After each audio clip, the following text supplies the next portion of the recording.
Hey guys, good morning.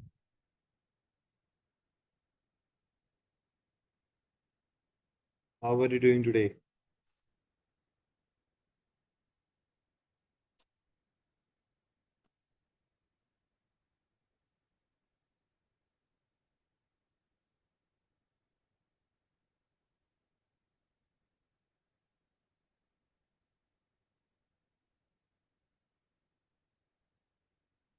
I'm doing great, thank you.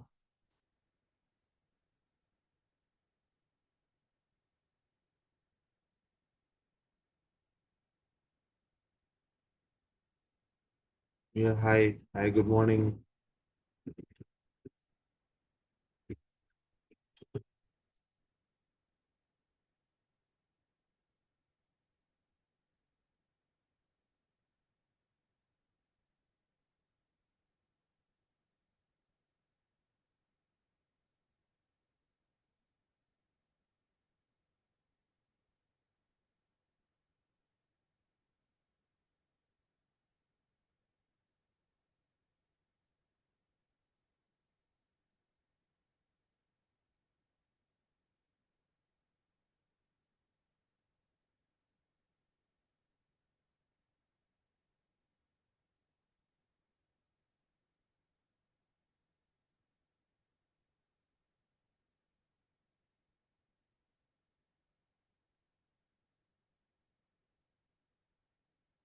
Okay, so today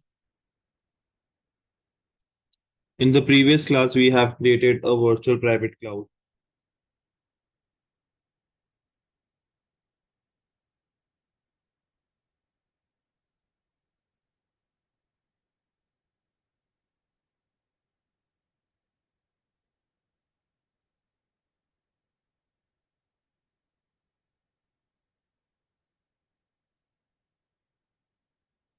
Okay.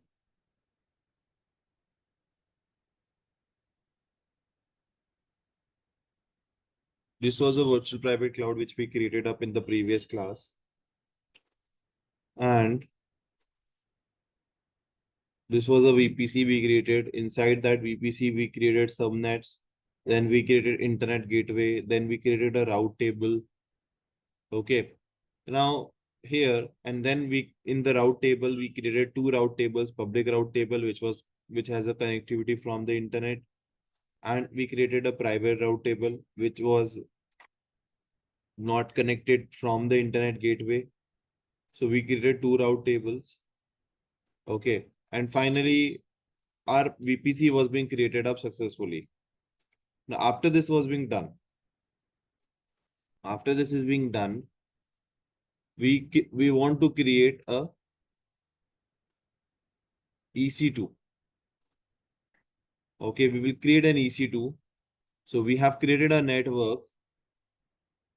In within that network, we will create two EC2 machines. One will be in a public subnet and another one would be in the private subnet. So I have a VPC. This is a network, which is a network. Inside this network, I have public subnet. This is a private subnet.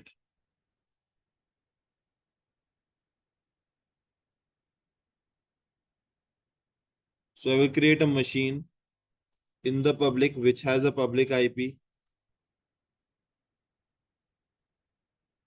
Okay, we are going to do an SSH connection to it.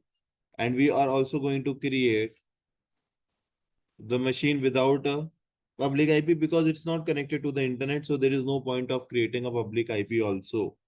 It's a private machine which will not have any connection via the internet gateway. All the connection is on the public subnet only. So we are not going to connect. Okay, there is no internet. There is no internet connection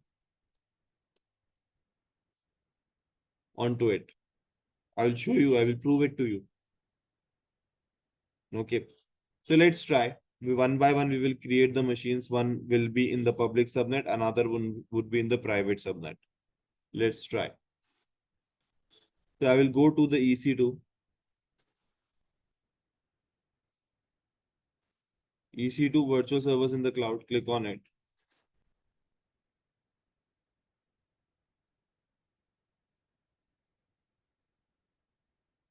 Okay. Instances are, I will click on the instances here.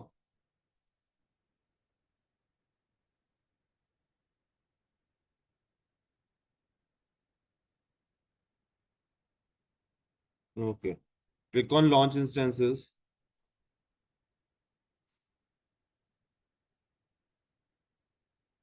Okay. This is my instance one, or I can say server one. Instance one, I can say, which is my public machine. I will just say server one.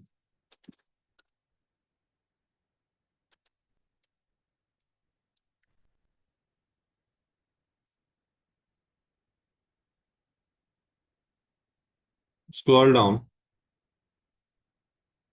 I will use any of these machines, will not make any difference to me. Let's use Ubuntu only. So what I've done is I'm creating a server one, which would be an Ubuntu based machine. You can select Linux also, Ubuntu also. Command will There will not be any difference in the commands.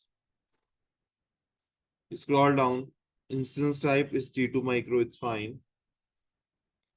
Okay, we will create a new key pair here. Let's say server one key. Okay, this is a key. You can create a same key pair also. Like when I will create second machine, no, I can use the same key pair, or I can use a different key pair also. I will create a different key pair because it will help you to understand better. Create a key pair. Server one key is a key for creating a first machine. In the network setting, I will first allow HTTP and SSH.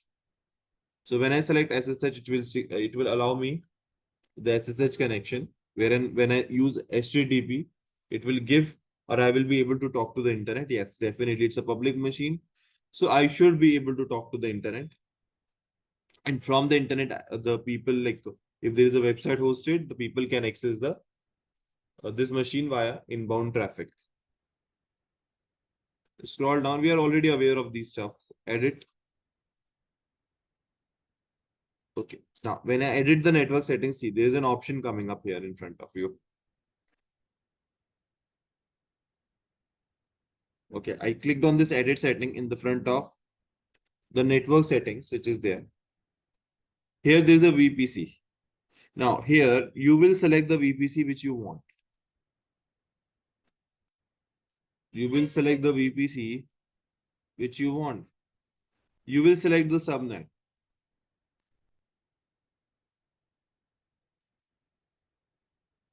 The subnetwork. You will select the subnet. You will enable the public IP. You will say that, okay, this is a public IP which I want. So you will be enabling the public IP. So as of now, I'm going to select testing VPC app name. Subnet one was, if you remember, we created a public subnet. So this is a VPC in which this machine I want to create. This is the subnet. Subnet 1-1 is a subnet which is there. And I want to enable the public IP. By default, it will come as disabled. But yes, I have to enable the public IP, which means this machine which would be created up, okay, ultimately will be created in this VPC and in this subnet. So this is a VPC, inside it the subnet, and inside it this machine would be created up. Since this is a public subnet, first subnet I have set it as public subnet, and the second one I have set it as the private subnet. So that's why I will need to enable the public IP. I will be enabling the public IP here. And simply I will be launching an instance. Any questions is there?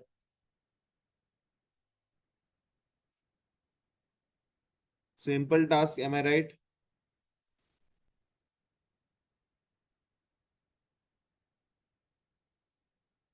Okay.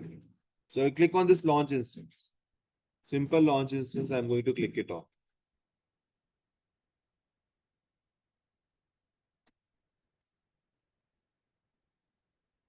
Security group, I have enabled SSH and HTTP. It will create a new security group only, Nitish. Okay, it's a normal security group is normal.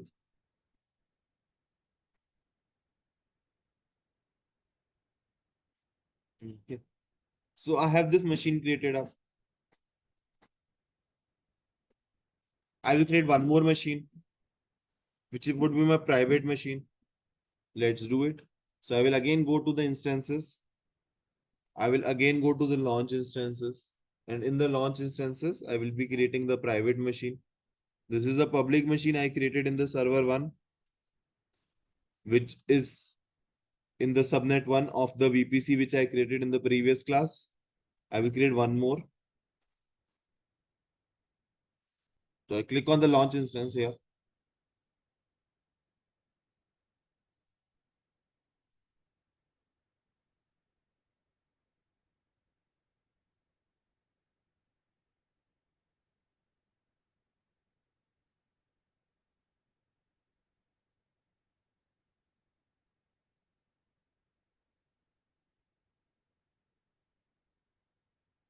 This would be the private machine which is there.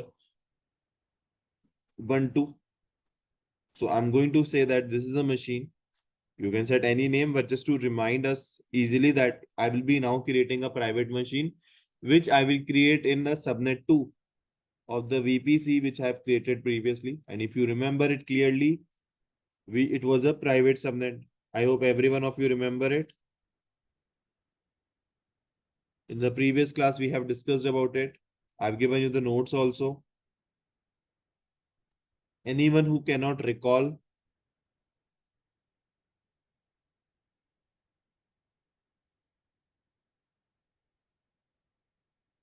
okay. Now, I will select Ubuntu, and if you want to use the same server, different server, okay.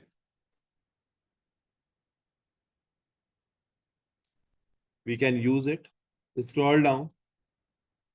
Here, instance type, we can keep it as T2 micro. Scroll down. In the key pair, I will be selecting the key pair. I can use the existing key pair also. Okay. But as of now, I'm creating a different key pair so that like when I will connect to the machine, the key pair will really play a very important role.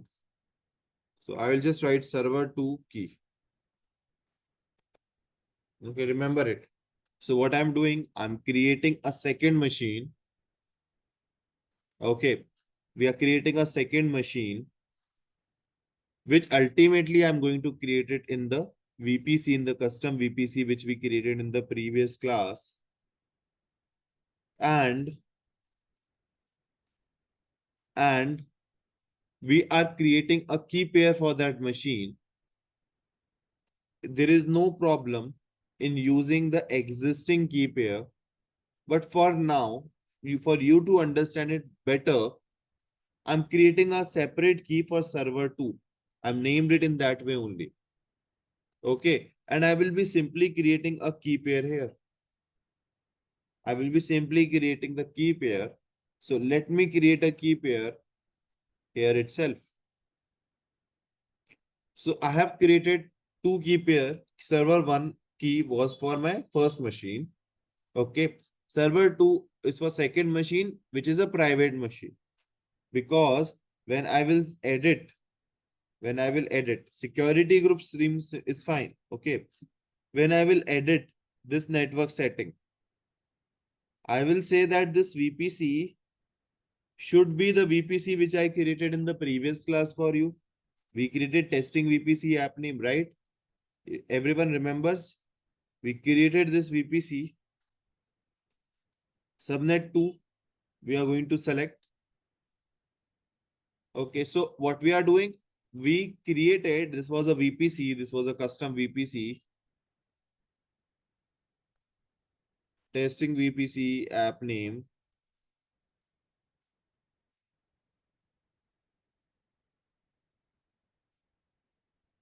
This was subnet 1. This is subnet 2. Okay, when we created internet, we created route table. In this we allowed the path traffic coming from the internet. Here we didn't do it. So this machine, the server one, is connected, will be accessible from the internet. But this server which I am creating up will not have any internet connectivity. So there is no point of giving the public IP, because this will not be accessible from the public. So there is no point of giving a public IP. So I can keep it disabled.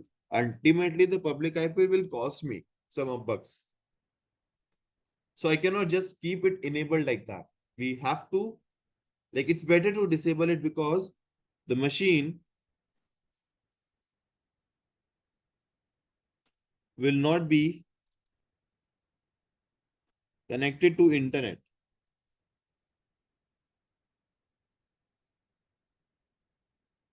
Okay, because there is no internet gateway, there is no pathway which is there.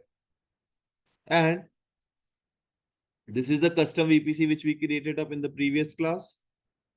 And we are using subnet 2, which is basically the private subnet, which we created up. Security group, it will create a security group which allows SSH. But again, we will not be able to connect directly. I will show you then how to connect it. But till here you are able to get it. We created simple two machines.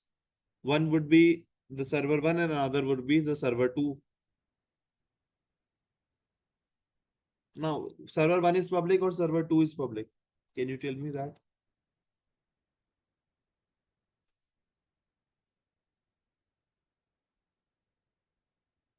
Guys, server 1 is public or the server 2 is public?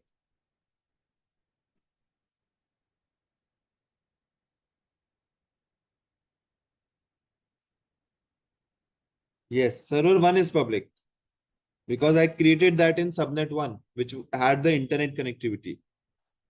Okay.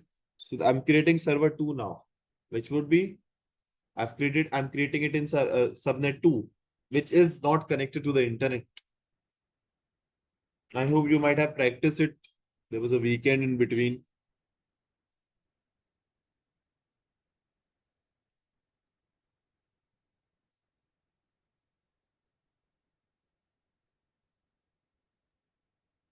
We have two servers, public machine and the private machine.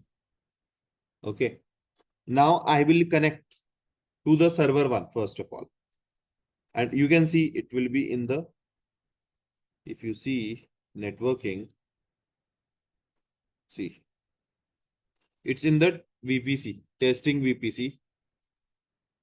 This machine is in the testing VPC and in the subnet 1. So this machine is there in the subnet 1 in the testing VPC. Absolutely, this is what we wanted. Click on the connect button. Connect.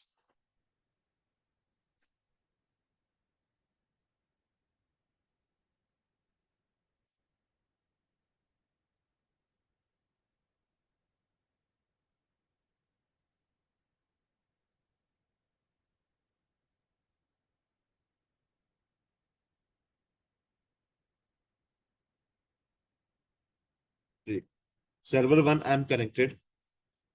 But when I try to connect to server 2, do you think we will be able to connect to server 2 in this way or not? What do you think? Would we be able to connect to the server 2 in the same pattern, or it would be a different one? No, right. We will not be able to connect to the server 2 because first of all, it does not have any public IP.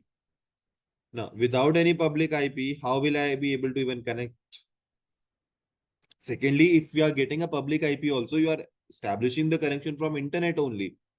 Now, this machine has no path from the internet for the traffic coming from the internet. Still, I will not be able to connect to the machine because it's connected or created in the private subnet. That's one of the very, very major thing which is there. Okay. So, as I have told you previously,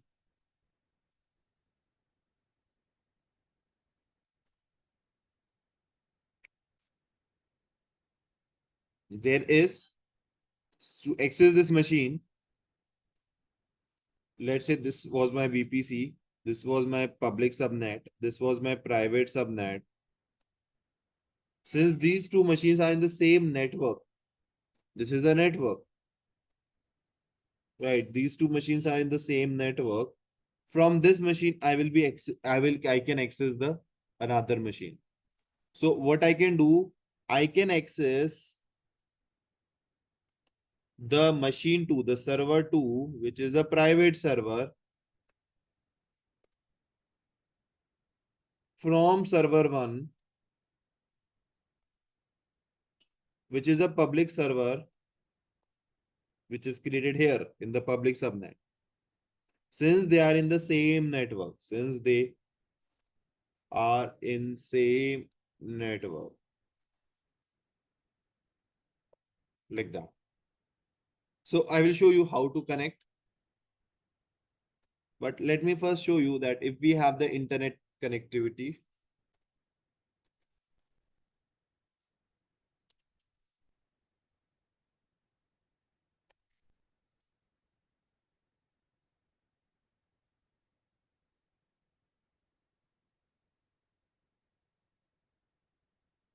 see if I ping 8.8.8.8, this was a Google IP.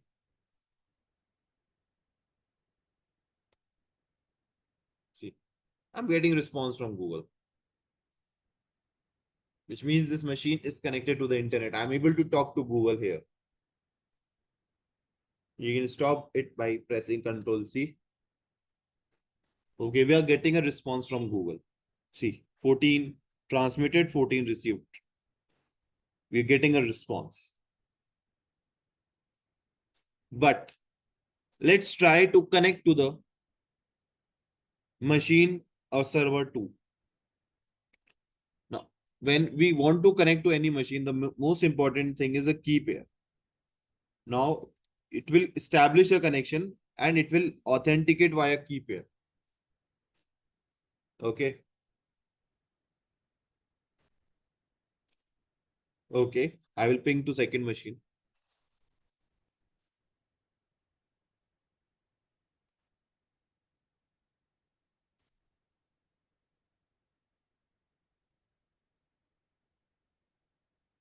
This is my IP address of the second machine.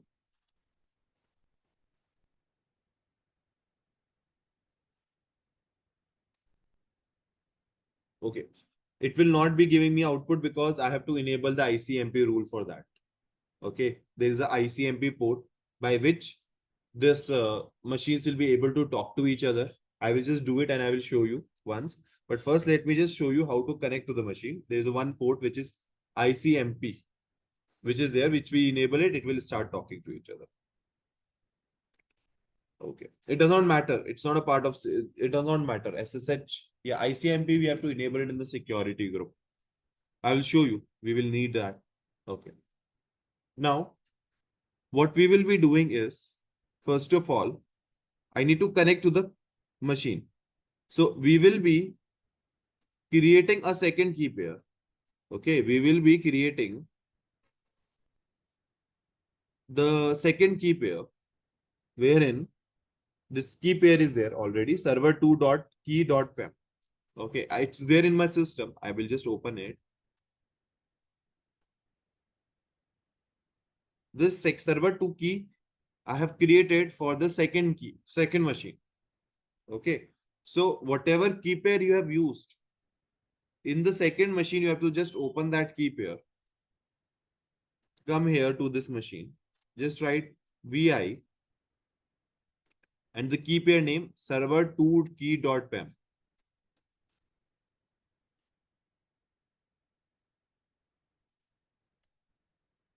Okay, so vi server2 key.pem is the key which I'm going to create. VI, if those are not aware of VI, it's like it's a file editor in Linux. Like it will create a file and you will enter inside this file. So this command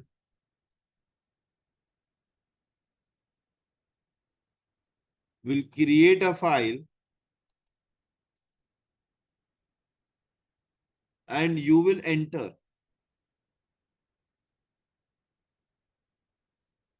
inside the file. Okay.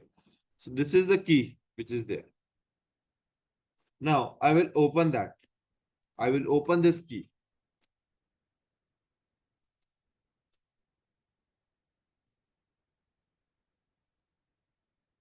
Okay. Simply copy. You can open it as a notepad and you can copy the whole content of it and simply come up here and paste that content. So what I have done is I have copied the content of this particular of the key and pasted it here. So I'm creating a key in this machine so that from the server 1, I can authenticate it via SSH and connect it to the server 2. So I'm writing it so that you can read it out. We are creating the key pair file of server 2 in server 1 so that we can authenticate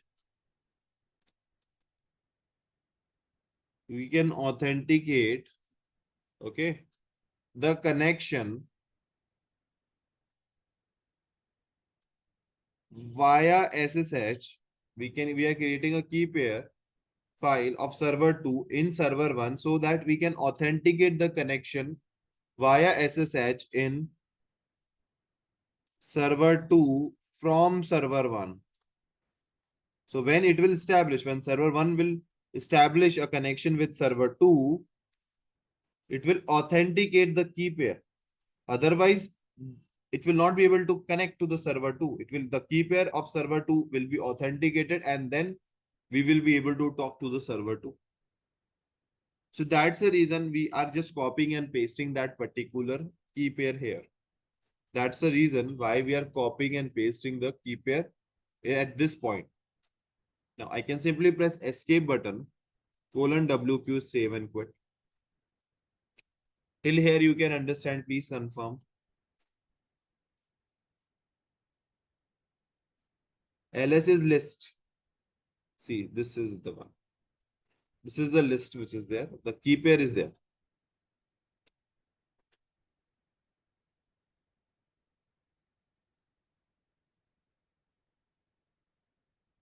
Are you able to get it?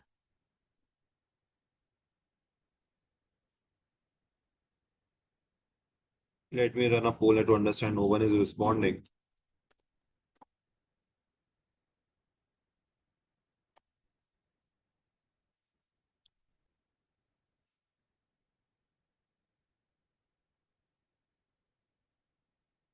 Okay. So now,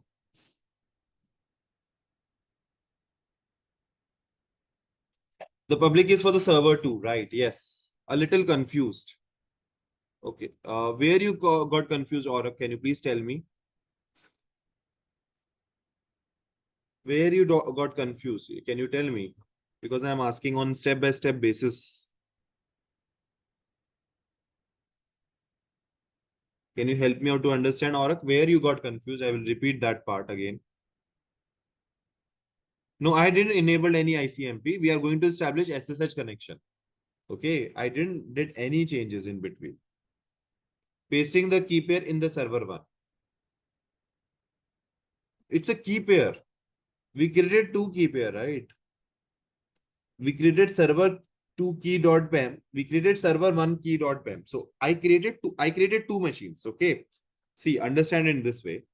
I created server 1, which is a EC2 machine in the VPC, let's say whatever the VPC name was, there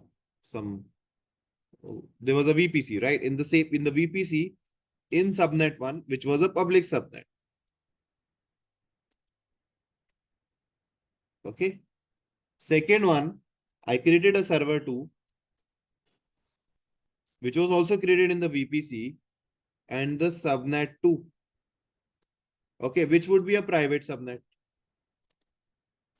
Now, as we already know, this private subnet does not have any internet connectivity. This private subnet does not have any internet connectivity because we didn't give it in the previous class. We did it. We did the half of this class in the previous thing, right? In this, when we created this server, we created a key pair with the name server1 key.pem. Key.pem. Here we created, when we created this server2, we created a server2 key.pem. Okay, this was a key pair to which is an authentication key for this particular machine. Now, what I want to do is I'm inside this machine. Because it's connected to the internet, I have established an SSH connection and from internet and I'm entered inside the server one. But the thing is, I need to establish a connection with the server two. Now, the problem is, how can I do it? How can I establish a connection to the server two? I'm here right now, inside the machine right now. So we can do it via SSH. We can establish SSH connection. Okay, so what we will do, we will establish the SSH connection. Okay, we will establish the SSH connection from server 1 to server 2. So when I try to connect or try to establish this SSH connection, we will use authentication method as key pair. It will authenticate that key and allow the SSH connection, which is created inside here. Okay. Now the thing is, just think of it. One key is present here. One key need to be with you. Now I'm establishing connection from the server 1. We are establishing the connection from the server 1. Normally you establish the connection from your laptop via some softwares. But right now I'm connecting it from this machine. So that's the reason I will create this server 2 key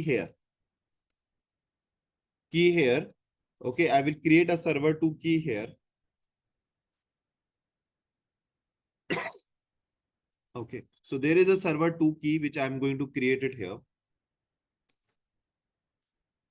Server 2 key, I'm going to create it here. And from that server 2 key, I'm going to connect an SSH connection. Are you understanding? Please confirm yes or no. Okay, so when I will do an SSH, it will say that, okay, you have that server key. The same key is here also. Yes, I can establish the SSH connection. It's like if you have the same key and your machine also have the same key, then SSH connection will be established. Very simple. Okay. Yes, Ernest, I don't have to do anything with the server 1 key. I can select same key pair also, but a lot of people get confused that what is this same key pair? Why this confusion? So that's why I've created separate key pairs so that you can have that clarity that I want to create a server 2 key here. And here though already it's present because when I created the machine, this server 2 key I have created that time. Okay.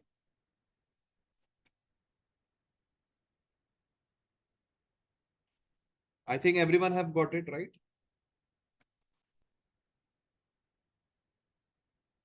Now, there is this key pair, which is there, server 2 key, which I have created up. I will show you again how I created it. I will remove this key. RM is remove command.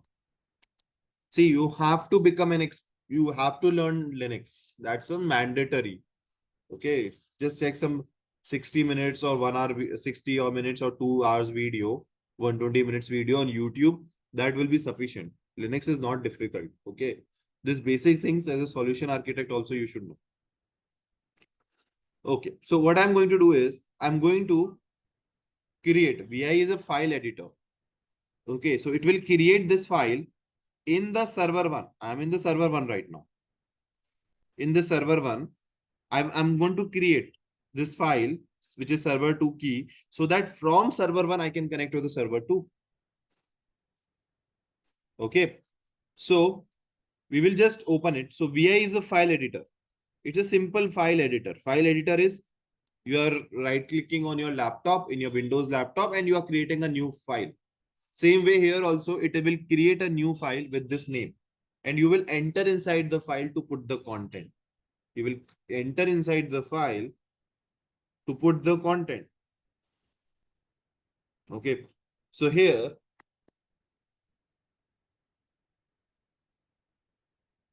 press enter. Now,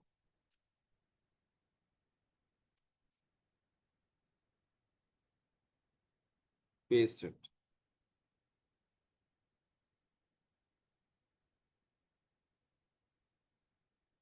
Now, this is a key pair which is there.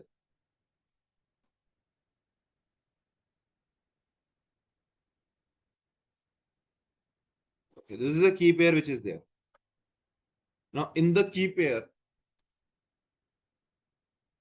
okay, this is a key pair of this server2.pem, like the key of my server2, server2.pem. So this is a key pair I'm using up here.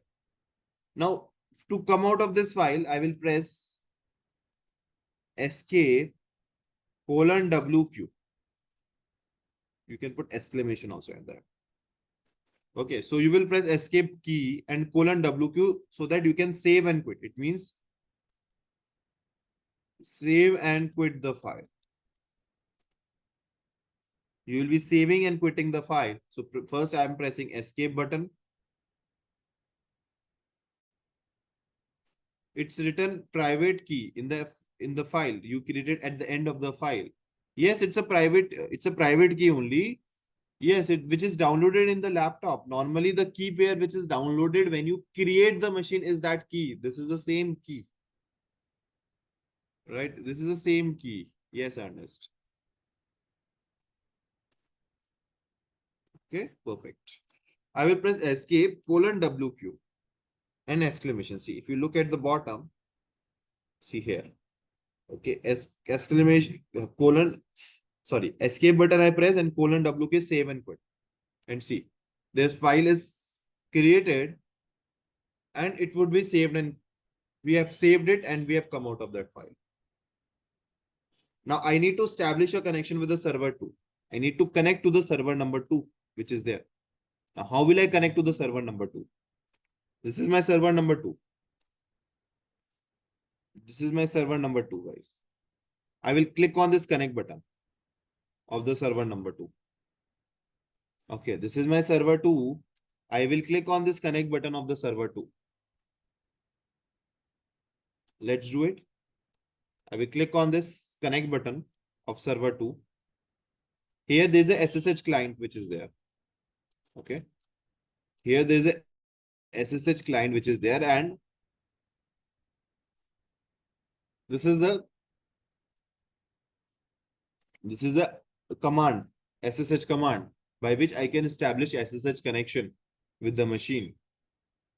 Okay, so what I'm doing is I need to get some command by which I can do an SSH connection from server 1 to the server 2.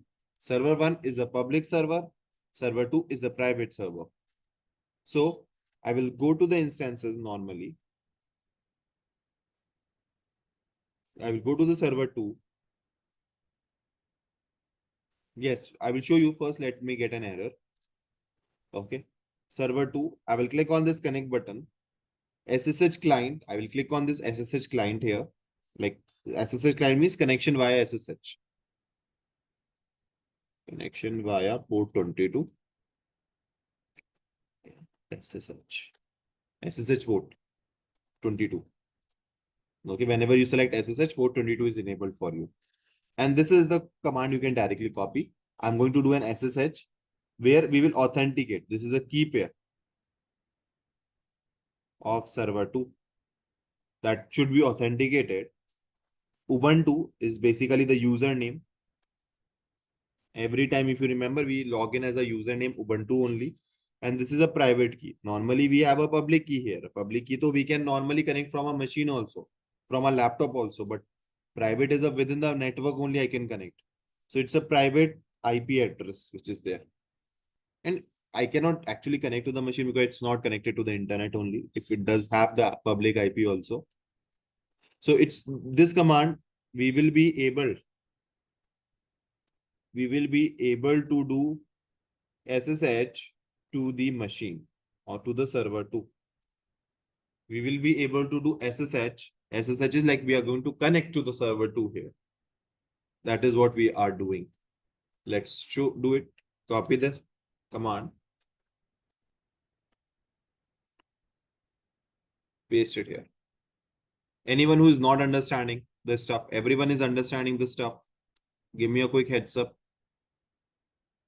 Now here I will get an error. I'm telling you prior, I'm just wanted to show you an error first.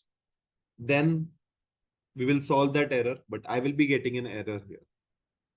Those who have practiced it, they are giving the answer that Akshat, why you have not used it? The reason is because I want to show you the error. If you understand the error, it would be easier for you. Okay. So I will press enter here. It will ask me that, okay, yes. And you will see there's a permission denied error is there. And the reason is also there that this file does not have enough permission. This file does not have enough permission. Like in Windows also, we have the permission. No, we sometimes give admin permission or we run a particular file with the admin permissions. Same way, we have to give the permission. Same way, we have to give the permission. So if you get this kind of an error, this is a big roadblocker for a lot of people that we are getting this error, what we missed, and they really forget to give the permission. And you can see in the companies also this happens. In the companies also, this is a very frequent issue. They forget and they keep checking it up, but they don't bother to read the statements. It's clearly mentioned up here. It's clearly mentioned up here. Okay. So we have to provide permissions to this file. Okay. Bad permission. Okay. Yes. It's basically too open. Yes. The permissions are too open. It's like the permissions is 644, which is really too open, Russ. Absolutely. We cannot give the open permissions to the file. We do not generally should not be giving the open permission to all the users. So that's why we have to restrict it. So I will just put change mode. CH mode is changing the permission. I can just change it as 600.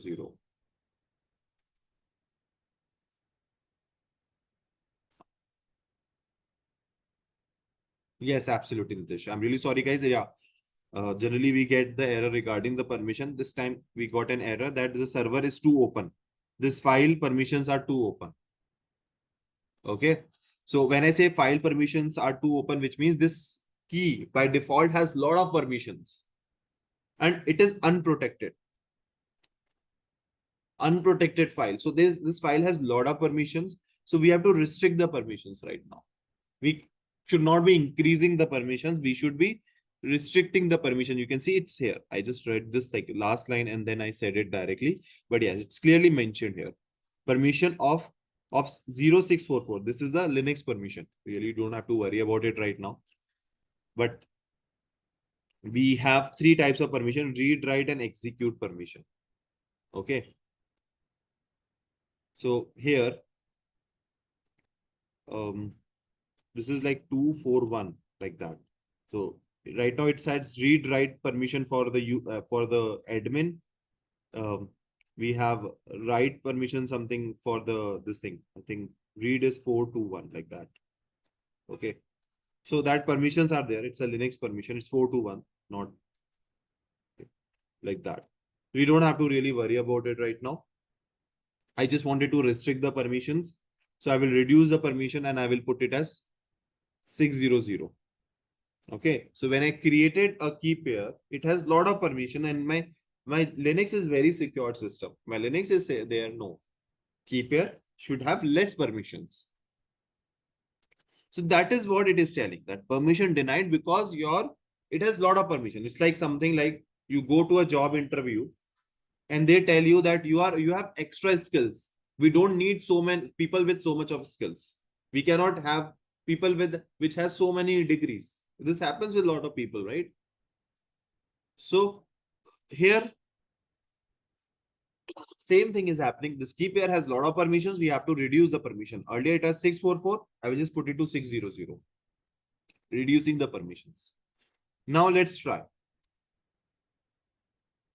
Now see, I'm connected to 10.11 to 130. Let me show you.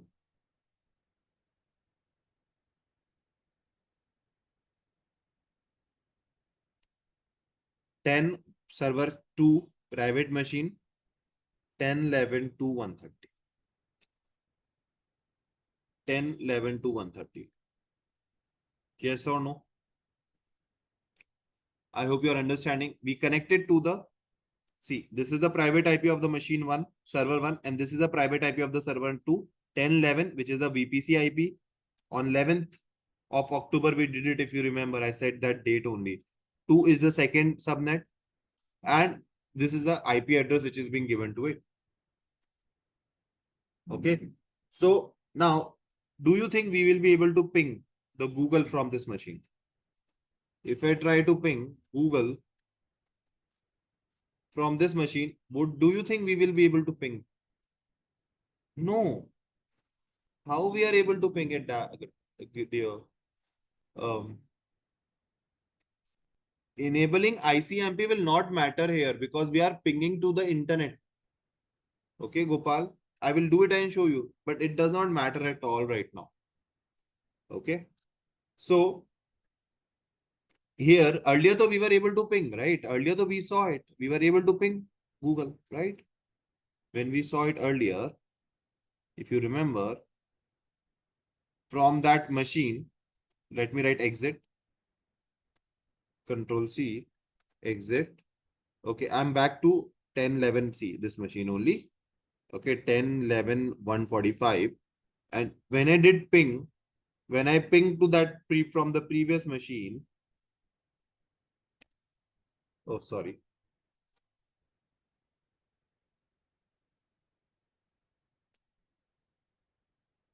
Yeah. See, I'm able to get the response from the first machine, from the server 1, which is connected to the internet. But when I connect to the server 2,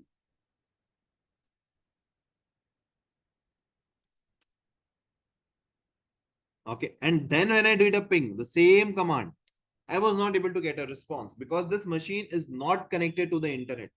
How it will be able to go and respond? Because there is no path for the internet. It is not able to go outside and ping to Google. This is a Google IP address. We are not able to ping to Google. Now, how can I do that? Let's suppose I want to do some patching work or I need to do some updates. How can I do it?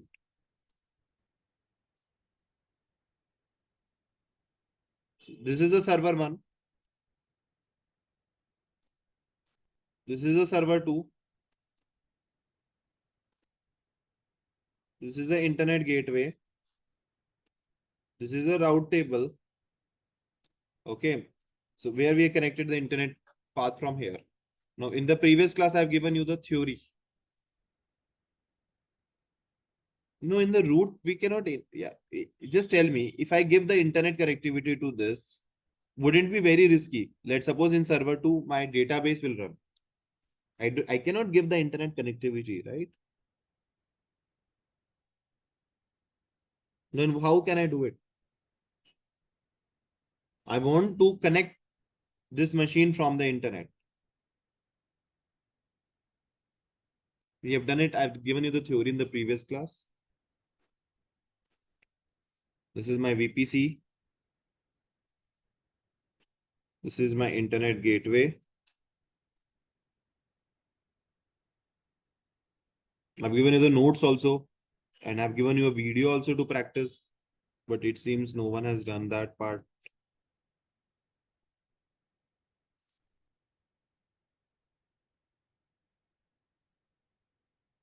Okay.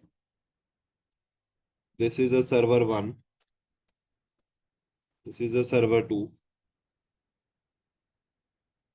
I connected via server 1 via server 2, but I need to give the internet connectivity from the server 2. Like my server 2 need to be able to connect to the internet.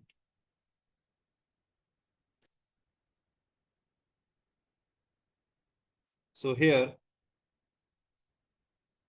we will be using a NAT gateway. Remember network access translator? We discussed on the pricing also in the previous class. You asked me that if we do it, will it be costing us a lot of amount at the end? A lot of people asked me that question.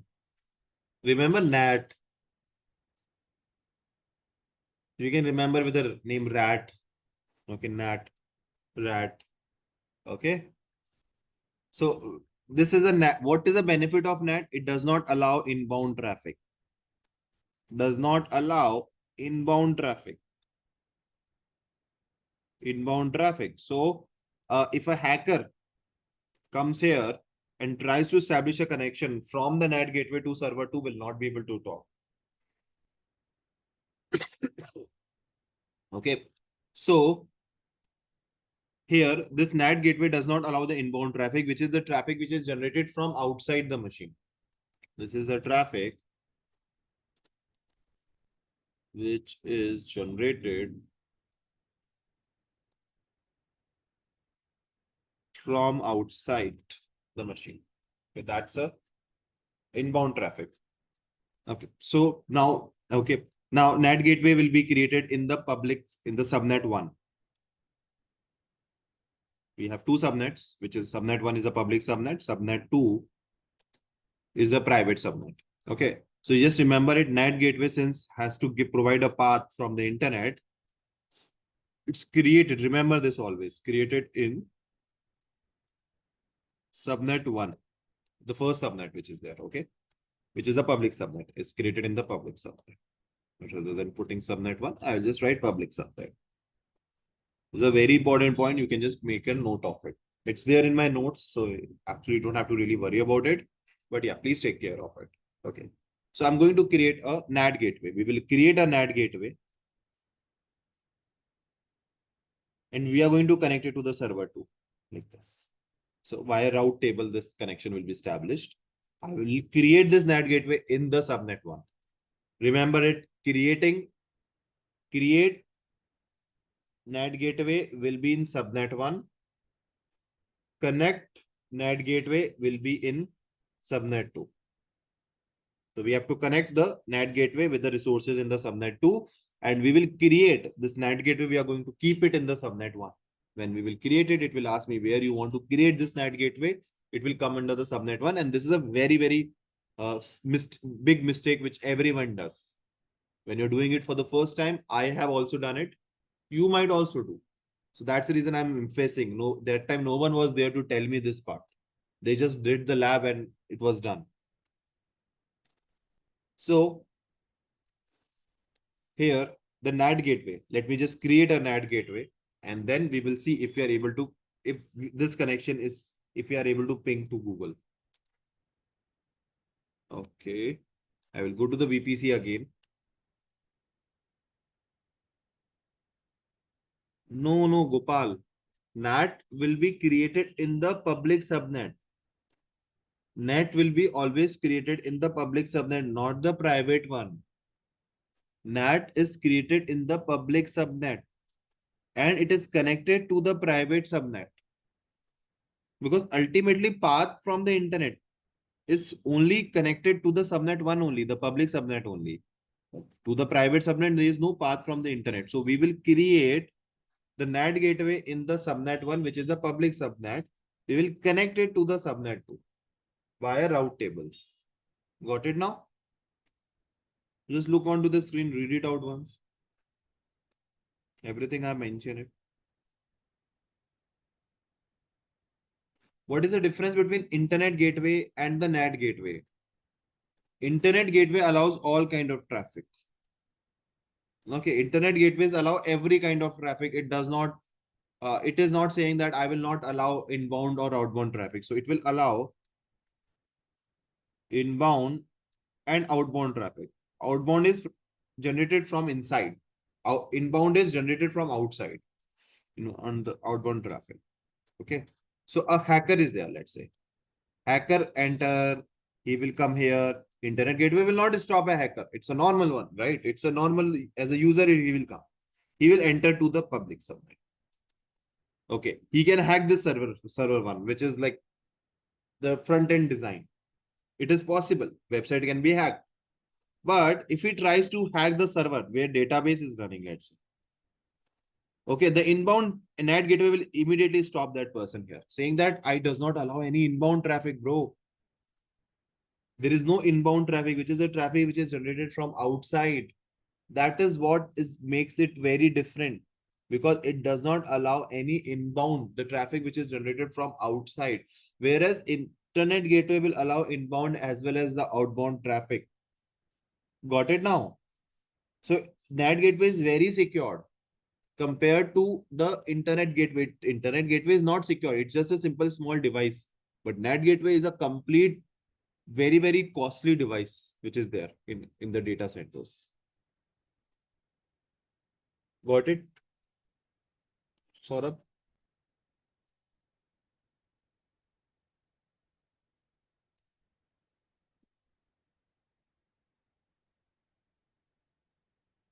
We can control it from the security group. Then why we need, see, you can control it from the security group, right? But just think of it. You are doing some patching work. You are doing some updates in your machine. You want to do some updates in your machine. At that time, you have given the internet connectivity to your machine. And during that time, only the hacker hacks your machine.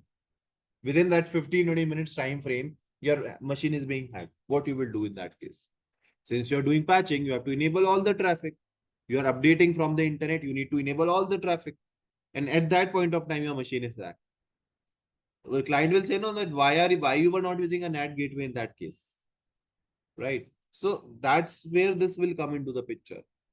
Otherwise, you don't have to keep it 24/7. As soon as you're patching, you will get a first update from your team saying that we have a scheduled patching at 9 p.m. in the evening. So as a solution architect, you should have that NAT gateway ready by 9 p.m. And as soon as the task is done, you can delete it or your team can delete it. That's the whole process. So till the time you're using it, you have to pay. Otherwise, you don't have to get it. Okay. Terminal access, you cannot get it directly, right? Terminal access, SSH connection, you cannot do it easily. Okay. And SSH you disabled in the companies. SSH connections are disabled. Right now, we have kept it. But SSH, whenever you need it, you can take it up. But you cannot directly enter inside the machine. Okay. They will need the key pair to connect to the machine. So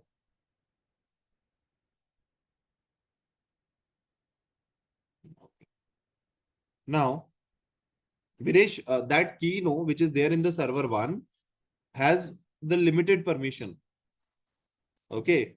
So we have only given the administrator that permission, and administrator would be password protected. So if hacker gets inside your machine also, need a password to access the machine as an admin, and then only, that's the reason the permission, it was giving me an error that the permissions are too open. I have to reduce the permission. So I've just given the permission to the admin. No other user, or if a hacker even creates a user, then also that person will not be able to connect. And there is always a possibility, yaar. I know a lot of hackers. Some people are really good, doing very good job. They are ethical hackers. They can find those things. They used to do it. We pay them very big amount. Our companies used to pay them like in dollars, $1 million also. Okay. Now, okay, let's go ahead and let's see. We'll go to the VPC. And in the VPC, there's a NAT gateway. I'm going to create the NAT gateway in the VPC. So I will just go to the VPC. In the VPC, there is a NAT gateway. I'm going to create the NAT gateway. Let's do it. I will create the NAT gateway here. Okay. So I'm going to create a NAT gateway. In which subnet? let's say, in which subnet it should be created, either subnet 2 or subnet 1. In which subnet the NAT gateway should be created up? Subnet 2 or subnet 1? In subnet 1, which is the public subnet. The NAT gateway is always created in the public subnet. We have to allocate the IP address. Okay, the IP address need to be allocated to it. And we will create a NAT gateway. Create a NAT gateway. So a NAT gateway will take some time to get it created up. Here, I will just go back. It's in the pending state right now.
It's taking a lot of time.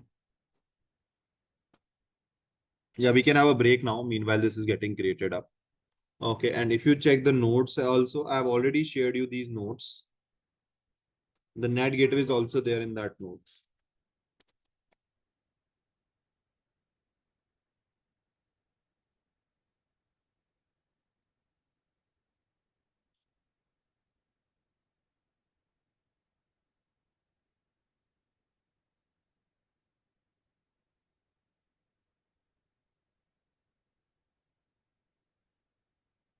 Here it is. This notes I've given in the previous class. Everything, whatever we are doing is present up in this notes.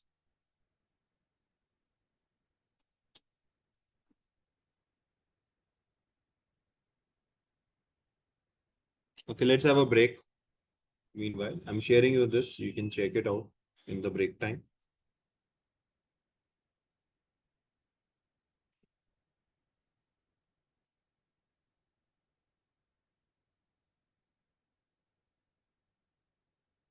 Yeah, just let me complete it, then we will take a break.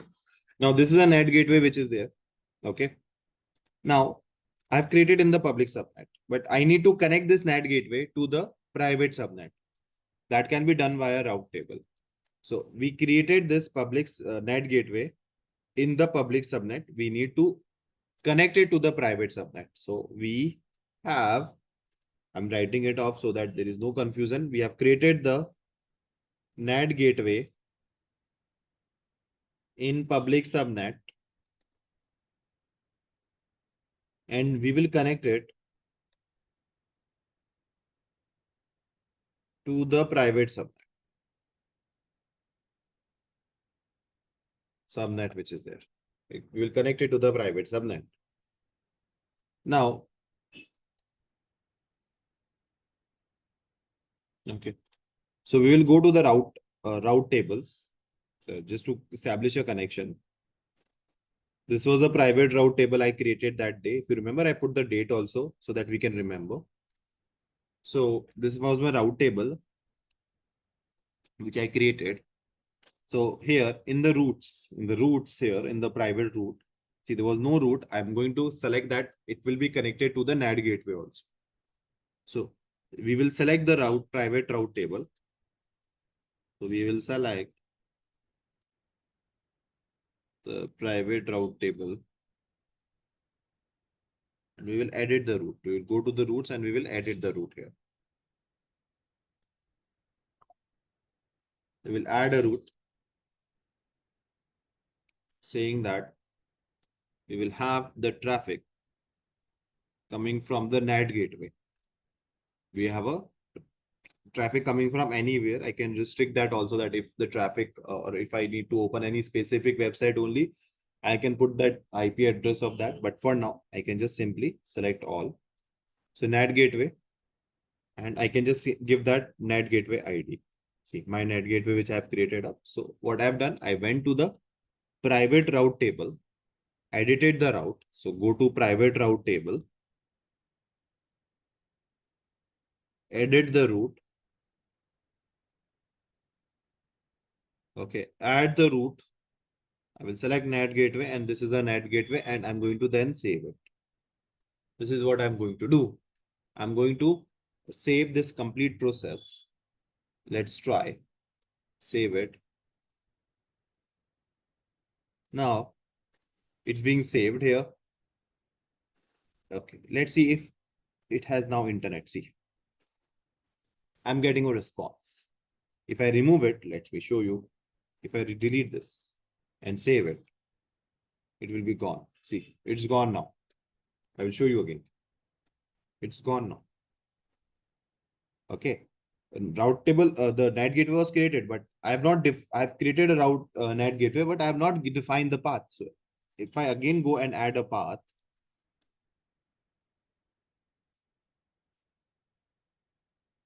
okay, you can see the output is being coming up to us.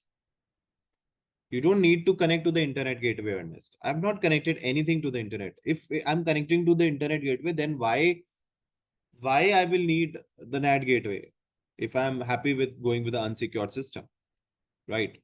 So what is happening is, Ernest, see, I'm again creating this diagram.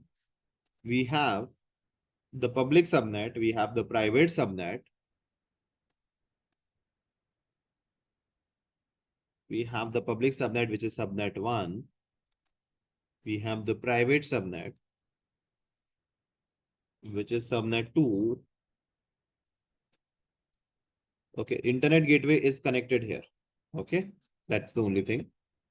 There is a machine here, there is a machine here. I have created a NAT gateway. This is a NAT here. Okay, from the path I've connected them. I've connected the NAT gateway with the private subnet. So this machine is now establishing a connection. It is using the NAT gateway and it is able to talk to the internet from here. But if someone tries to establish a connection with this machine from the public subnet, will not be able to do that. Okay. Yes, Ernest. Got it? Yes or no? Everyone understood? Please confirm.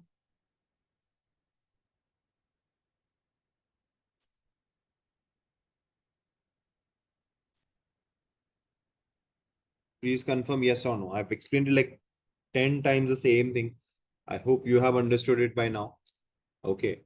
Still, if you're facing some issues, just look at this complete notes. When you practice it, you will understand. That's the reason I was requesting again and again to at least do this notes once. But it's fine. If you have not done it, please try to do it today. You will have that 100% clarity. Okay. Okay. From where you remove the NAT. I have not removed the NAT. I've just removed that path. In the table, in the private route table, I've just removed that path. That's the only thing which I have done. Okay. But do we need to have two public interfaces? No, you don't need any two public interfaces. Why you will need two public interfaces here? Why you need two internet? You have a VPC. You tell me where you need two public interfaces and where you need a public interface itself. You tell me. I have a VPC. Okay, Ernest, I have a VPC. Inside the VPC, I have a public subnet here. Okay. Then I have a private subnet here.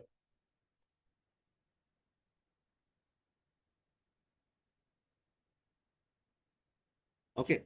I have an internet gateway. Traffic is coming from the internet gateway. I have set a route table that all the traffic will be coming from the internet should be pointed to the public subnet. That's the one thing which I have done. Okay. Now, if we create a machine here, okay, we have two machines. One machine is created in the public subnet. So this machine will have the internet connectivity because we'll have internet connectivity. Whereas this machine will not have any internet because there is no path, right? There is no path. There is no path, right? I have not connected or have provided the path via route table. So this machine will not be connected to internet, right? This machine will not be connected to the internet. Now, what I need to give the internet connectivity to the private subnet, but very secured connection.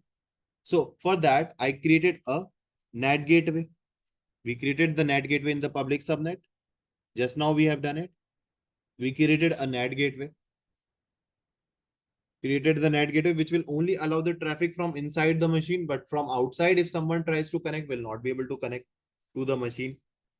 Okay. Now, we will give the route. So we will connect this NAT gateway. We will create the NAT gateway in public subnet. We are going to connect the NAT gateway. We will connect the NAT gateway to private subnet. These are the steps we followed, right? We connect the NAT gateway to the private subnet. Now, via editing the route table, how I can do it? We did it previously also, via editing the route table, Now this machine, when will establish the connection? Let's say if I want to ping 8.8.8.8, the request will be coming up here. Okay. It will, from the NAT gateway, the request will go outside and you will get a response. So we establish the connection from inside the machine. That's why we were able to do it. But from outside, we will not be able to establish the connection to the machine. That is what I'm telling you. No, static IP is just the IP address. Because this is a fixed device. No, that's the reason why we need to provide the elastic IP to it. But this is a process. Okay. This is a complete process which is there, guys.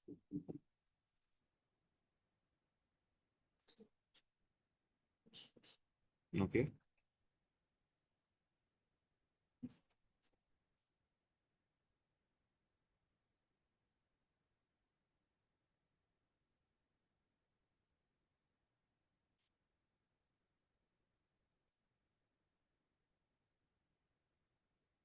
Okay. Now,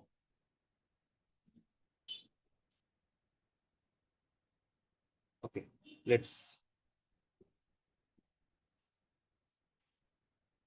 Now, as such, there is no trace route you get.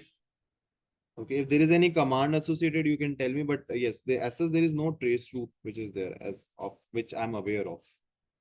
Okay. So I need to check it out. I will see if there is some possibility, but I've never done it. Okay. So as a solution architect, I really don't have to worry about it much. Okay. So after this lab is done, see what you will do. You will simply go to your NAT gateway, delete your NAT gateway.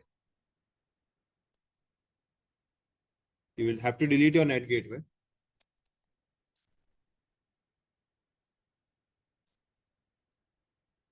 We are deleting the NAT gateway here. Okay. I will go to the VPCs. I can delete the VPC also. You can delete your machines as well. But yeah, you can delete your NAT gateway so that there is no issues coming up at the end of the day. We can have a break now and let's meet after the break. Today we are really late. Just okay. Quickly, please check it out, this lab meanwhile. Okay.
Okay. So now,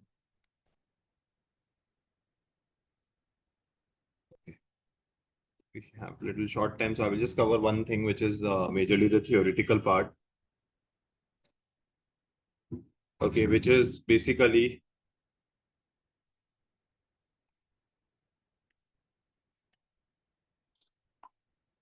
okay, which is basically the CloudWatch. Okay. Now, when I say CloudWatch, what exactly do I understand with this word CloudWatch? Like, if I ask you that, what do you understand by this word CloudWatch? What would be your answer?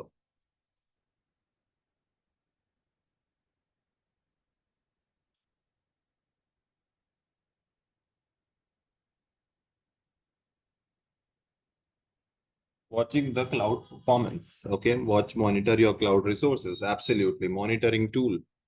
It will monitor your cloud resources. Absolutely. So it is a CloudWatch is basically a monitoring and observation tool or it's a monitoring tool that provides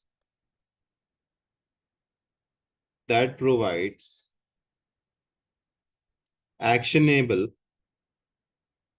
actionable insights for AWS resources. For AWS resources. Okay. Or some applications and services running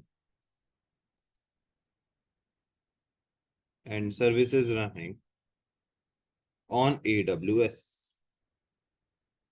Okay. It collects the monitoring data in the form of log, matrices, and events and provide the unified view of AWS resources, services, and applications. So you get a proper view in a form of, you can create a dashboard also. So you will get a real-time view. You will get a real-time view, okay, of of the things, or I can say of the real-time view of the matrices of your resources. Like real time, you will be able to see what is happening up. Okay. In real time, you will be able to see. Like you can get the, let's say, if I talk about EC2, you can get in the real time, you will see CPU utilization. You will be able to see memory. You can check network input output. Okay. CloudWatch can actually collect and track custom matrices or the default matrices from the AWS services. So CloudWatch can collect and track custom matrices or default matrices from AWS resources. Okay.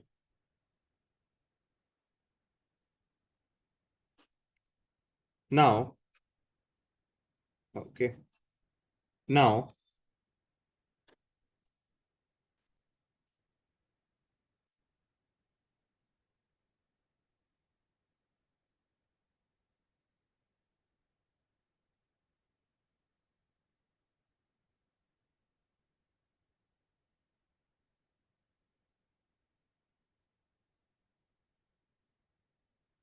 now there is, we can also see the logs. So CloudWatch can enable, like CloudWatch logs are there. It enables the monitoring and storing and accessing the log files from AWS resources like EC2, Lambda, RDS. So we have a CloudWatch logs which is there. What does it do? It enables monitoring, okay, storing and accessing log files from AWS resources like EC2, RDS, Lambda, etc. It will be setting or it will be saving the log files for you. You can generate an alarm. The alarms can be generated from the CloudWatch. We can create an alarm to monitor the specific matrices. Let's suppose there is a certain increment in the CPU utilization of your EC2 machine. So you can get an email notification saying that there is unexpected behavior is being coming up to you in your resources. That can be taken care of. Okay. So by default, CloudWatch is enabled. Okay. So CloudWatch is enabled by default. So whenever you use CloudWatch, you will see it is enabled by default. So it will not be chargeable. But yes, whenever an alarm is generated and you get an email, for that you have to pay a cost.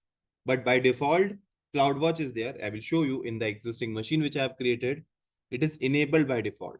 Monitoring is done by default only for every resource.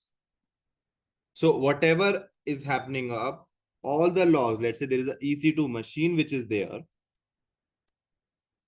EC2 machine which is there, the logs which are generated inside this EC2 machine, it will go to the CloudWatch. That logs will go to the CloudWatch first. It will also track the matrices like CPU utilization, how much storage is there, everything the CloudWatch will be monitoring. Okay. And it is later on used in a lot of purposes as well. Let's say I want to analyze the utilization. I want to analyze my resources. That can be easily taken care of. That can be easily taken care of with the help of the CloudWatch. I hope you are understanding the concept.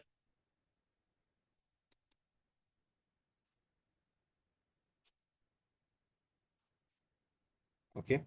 So as a name suggests cloud, watching your cloud. As a name suggests, it means watching your cloud. Watching the cloud resources. That's it. This CloudWatch is a resource offered by AWS which will watch your cloud resources. That is what a CloudWatch will be doing. It will only check the resources for you. So if I show you, see, by default, it is enabled. If I go to my instances, I have not terminated them. That's a good part. Okay. So if you go to the monitoring, you will see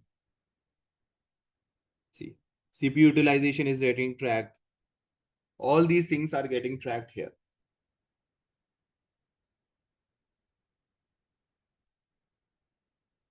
Yes, it will work. Okay. Then network packet, CPU credits. So all these things will be, we are able to track it. See, in the real time.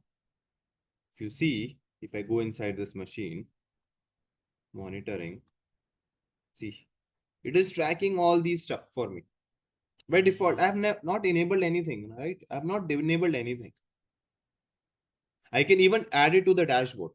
When I click on this add to the dashboard, no, what will happen is all these data of this machine will be added to the CloudWatch dashboard, like a look and feel you can create it for you.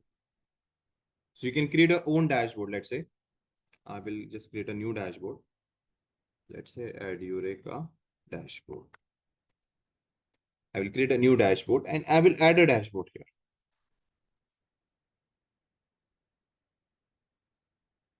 What happened?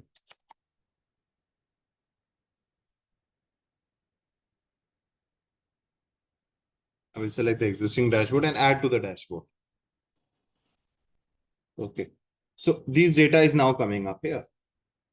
So in the dashboard, I'm getting that data. In the CloudWatch dashboard, I can get that particular data. Okay. I can have an alarm recommendations also. So if the CPU automatically, it will recommend whenever the CPU utilization suddenly increases, sudden increment in the CPU utilization, then an alarm would be generated. But right now we don't have a traffic to which we can send on this machine. But if there is a sudden increment or sudden decrement in the CPU utilization, it will understand that this is an average between 3 to 4 or 3 to 5. That's an average. But if there is a sudden increment or the decrement which happens in the CPU utilization, automatically I should be getting a mail that can be taken care of. Okay. You're understanding it, right? Yes or no? It's quite an easy task. There is nothing very fancy stuff here. It's a quite an easy task.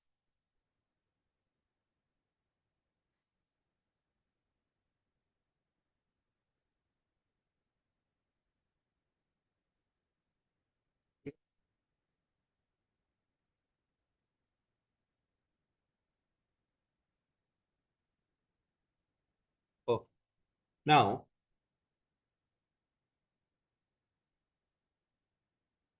I will just explain two topics to you in the theory because we don't have that much of time to do practicals.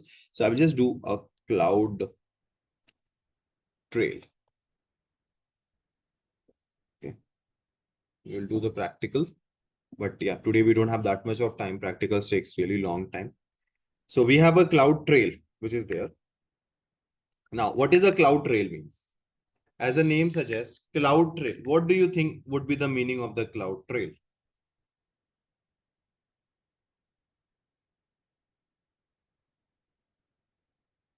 Like it trails the cloud. It tells that what is happening in your cloud. Okay, it tells what is happening into your cloud in or to your cloud. Okay, it will tell that what is happening. Yeah, it does a editing.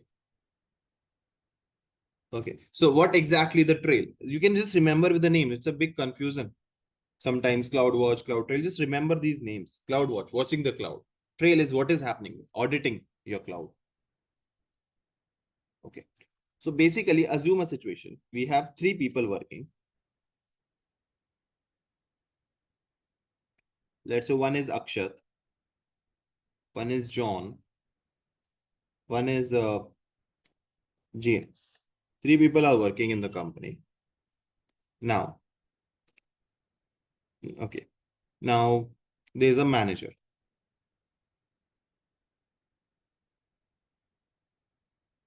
Manager who is there. Now, what has happened is,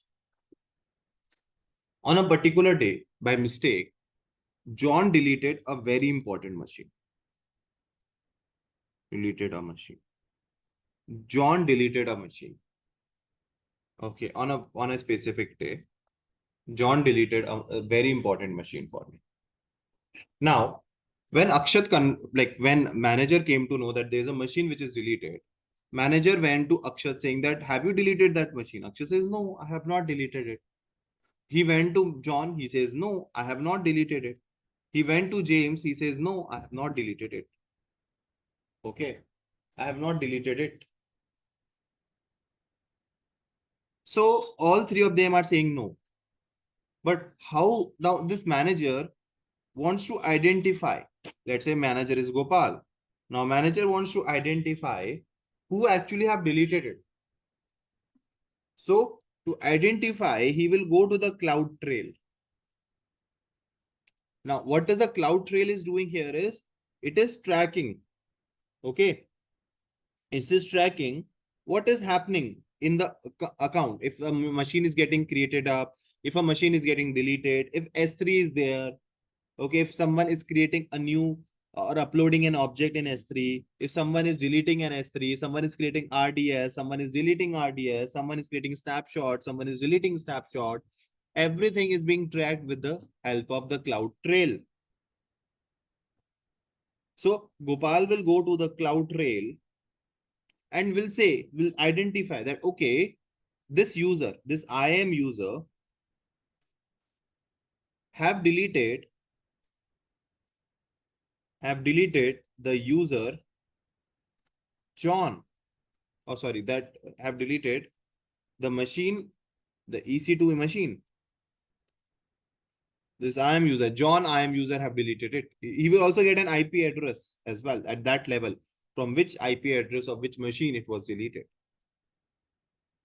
So Gopal will immediately come to know that it's this person who is the culprit. And that is being possible with the help of the cloud trail. CloudWatch will monitor the resources, what is happening up inside the machine. Okay, like CPU utilization, but what is happening on the machine is being taken care by the cloud trail. Hope you are understanding it, yes or no?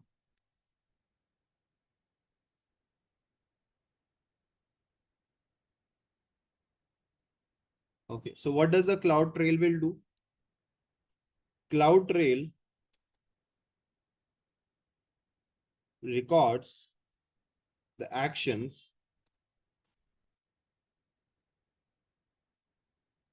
record actions made by users, roles, or AWS services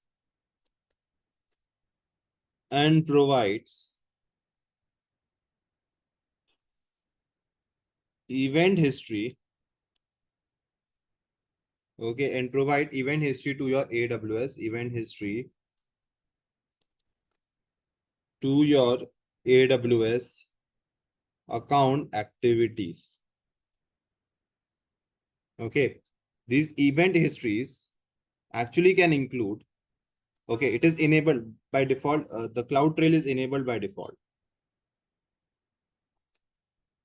Is enabled by default. I will show you. It will be enabled by default only. So, okay, what does it track? Okay, what does it track? That includes the activities like, so cloud trail, events include the activities happening in, all the activities happening in the AWS management console. All the activities which is there will be there. Okay. Ultimately, I don't have to pay. We don't need to pay any charges. We don't need to pay any charges for CloudTrail. But if you want to save that data, but if you want to save the logs, but if we want to save the logs and get detailed logs and generate detailed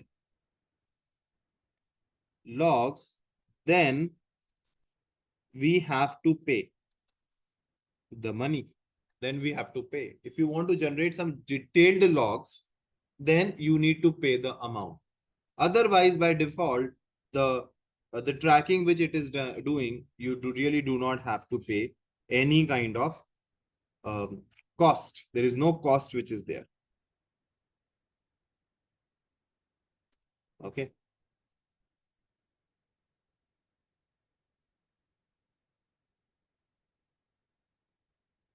Now, yes, please ask Nitish.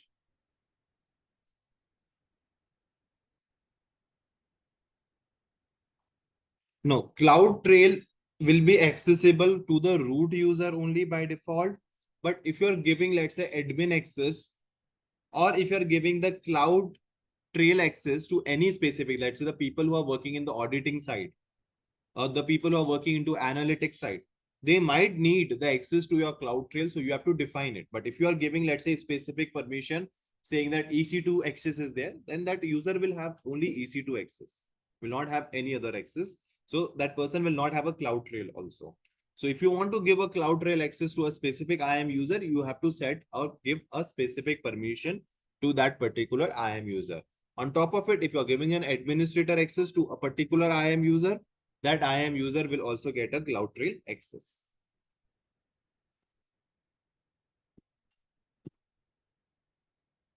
Okay.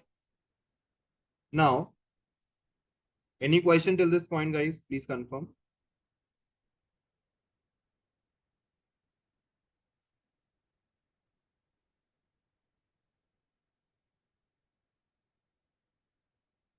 Now, we have majorly three types of logs, I can say, which can be generated. So, or three types of events which we can generate or it can track. So we have majorly three events which CloudTrail can track.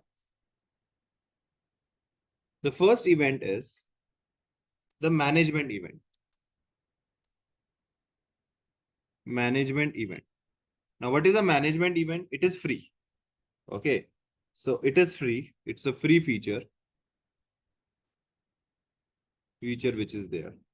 It tracks all the event happening in AWS and logs them in the. So it tracks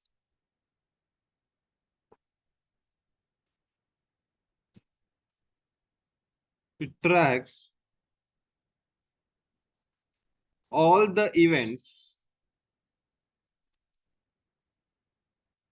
happening in AWS and logs them in CloudWatch. Okay. Logs them in CloudWatch itself.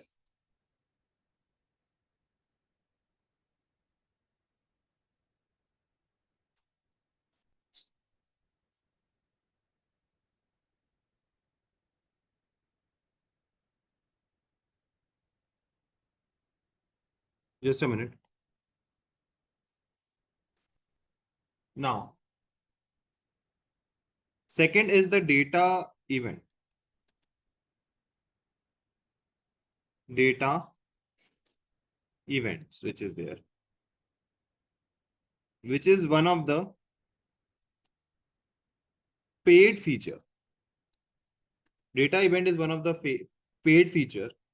So if let's say whatever, let's say it can track the object level activities also. It can track object level activities like S3, okay, object upload or object delete. That can also be taken care of. Like someone have, or when you have to really work a lot on the object side, or let's say you have to work really lot on the, let's say Lambda we will be covering up, but yes, on the serverless computing side. In those cases, data events, you can enable it. It will track who is doing what inside these resources like S3 or Lambda. So data at the data level, it will be tracked for you. Then there is a third one, which is a CloudTrail inside event, which is again the paid one. This is by default. Okay. This is by default, you get it. You don't have to enable it manually. By default, management event is done. Okay. So then there is a CloudTrail inside events, which is there, which is again one of the paid feature, which is being present. Now, what is this paid feature means? It's like you need to pay to enable it. Okay. Now, it continuously, what does it do? It continuously analyze write events to detect unusual patterns.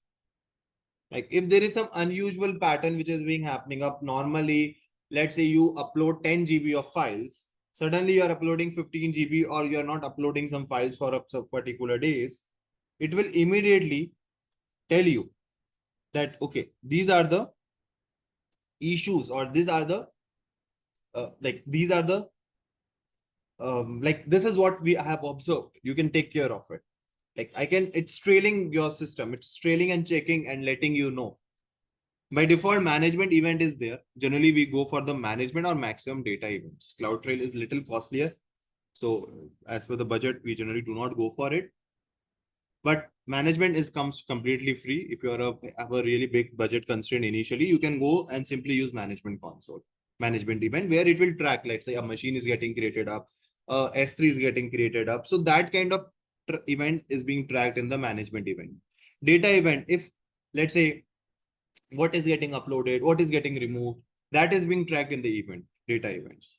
I am uploading an object, I'm removing, who is removing the object, who is uploading the object in S3, that will be taken care in the data events. CloudTrail events, let's say a lot of API requests is being coming, lot of requests is being coming on your application. Suddenly there is a lot of fake traffic started coming up. So all those things can also be tracked with the CloudTrail. Like it can, unusual patterns which is coming up, that can be taken care of. Some issues, if you, let's say sometimes when while creating the resources, you make some mistake, which creates a lot of issues sometimes. So in those cases, you can enable it, but it's a costly service, does not make any much sense to use it. So these are the three major types of events. In basically, I've never seen this question in the certification exam coming on to this part here. Okay, but still you should know about it. So keep it in your mind if something comes up. But I have personally not seen anyone or I have given the certification exam, I think more than 5 to 6 times now. Okay, it's valid. There's a restricted time it's valid for. So I've never seen such question coming up, but still you should be keeping in your mind. Okay, any questions you have, guys? I think that would be all for today. We'll meet in the next class. Thank you.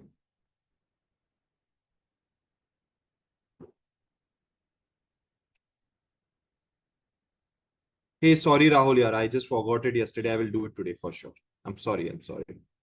Actually, it was this complete week went for this thing. No, festival was there. No, so that's why. So I will just get it done. Okay. I'm really sorry. Thank you. Thank you.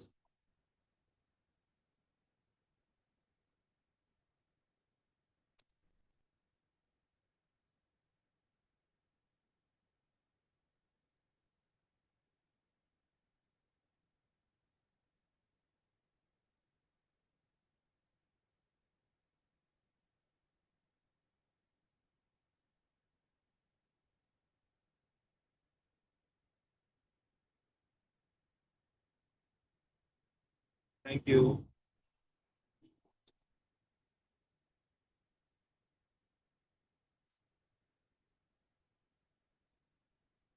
ठीक है ना, निकल पहले बाहर रख दिया, निकल गया वो